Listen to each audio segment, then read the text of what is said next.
ஆண்டவராகிய இயேசு இப்படி சொன்னார், வானமும் பூமியும் ஒளிந்து போகும், என் வார்த்தைகள் ஒளிந்து போவதில்லை.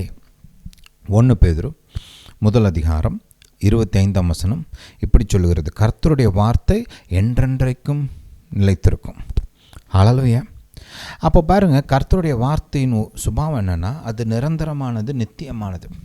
கர்த்தர் சர்வ வல்லவர், ஞானத்தின் ஊற்று அவர் தான். அவருடைய ஞானமும் அறிவும் முழுமையானது. It is perfect. It does not need any updating. Right? இப்போ நம்முடைய மனிதர்களுடைய அறிவுலாம் குறைவுள்ளது. நம்ம ஒரு சில காரியங்களை இப்போ தான் கற்றுக்க ஆரம்பிச்சிருக்கிறோம். இப்போ தான் அந்த காரியங்களை குறித்த அந்த ஞான அறிவுலாம் நமக்கு உண்டாகுது. அதை இப்போ தான் கண்டுபிடிச்சிருக்கிறோம். அதுக்கப்புறம் அந்த கண்டுபிடிச்ச காரியத்தை படிப்படியாக அப்படி டெவலப் பண்ண நம்மளுடைய அறிவெலாம் அப்டேட் பண்ண வேண்டிய அவசியம் இருக்குது. ரைட்? ஒரு சாஃப்ட்வேர் கூட பார்த்திங்கன்னா, முதல்ல எடுத்த உடனே ஒரு சாஃப்ட்வேரை ரிலீஸ் பண்ணுறோம்னா அது பெர்ஃபெக்ட் ஸ்டேட்டில் வர்றது கிடையாது.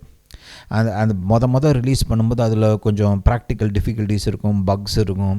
ப்ராக்டிக்கலாக மக்கள் யூஸ் பண்ணும்போது அதில் எரர் வரும், அதில் பிரச்சனைகள் வரும். அதுக்கப்புறம் அது டெவலப்பர்ஸுக்கு சொன்னது, அதை கண்டுபிடிச்சதுக்கப்புறம் அதுக்கு ஒரு பேட்ச் ரெடி பண்ணுவாங்க, அதை கொஞ்சம் ஃபிக்ஸ் பண்ணுவாங்க. ரைட்? இந்த மாதிரிலாம் ஒர்க் நடக்கும். ஏன்னா அதை ரிலீஸ் பண்ணும்போது அது முழுமையானதாக பெர்ஃபெக்டாக எல்லா சூழ்நிலைகளையும் கிரியை செய்யக்கூடியதாக இல்லை. அவங்க மேக்ஸிமம் முடிஞ்ச அளவு எல்லாம் ட்ரஸ்ட்டு, ட்ரையல் ரன்னு எல்லாம் பண்ணி தான் பண்ணுறாங்க. இருந்தாலுமே you cannot prepare for every scenario. எல்லா காரியத்தையும் மனசில் வச்சு அதை ரெடி பண்ண முடியாது. ஏன்னா இப்போ நேச்சுரலாக ப்ராக்டிக்கலாக பார்க்கும்போது பல டிஃபிகல்ட்டிஸ் ரிலீஸ் பண்ணதுக்கப்புறம் தான் நீங்களாக ஃபிக்ஸ் பண்ண முடியும். ரைட்? ஹல்லேலூயா. இதுதான் இயற்கை பொதுவான வழக்க முறை. ஆனால் தேவனுடைய வார்த்தை எப்படி கிடையாது.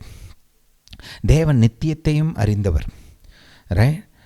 முடிவை ஆரம்பம் முதலே அறிந்தவர். அவருடைய வார்த்தை அப்டேட் பண்ணணும்லாம் அவசியம் கிடையாது.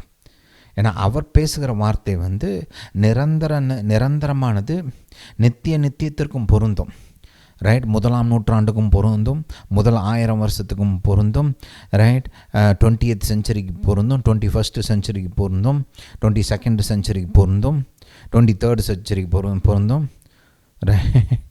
மனுஷன் இன்னும் ஒரு 30,000 வருஷம் இருந்தால் அந்த 30,000 வருஷத்துக்கும் பொருந்தும். ஏன்னா கர்த்தருடைய வார்த்தை மாறாதது, நித்தியமானது. அவர் சொன்னது எப்போதுமே நம்முடைய வாழ்க்கைக்கு பொருத்தமானது. அதை நாம் பயன்படுத்தும் போது நம்முடைய வாழ்வில் ஆசீர்வாதமும் ஜீவனும் உண்டாகும், எந்த காலத்தினாலும் சரி. ஹல்லேலூயா. Hallelujah to Jesus.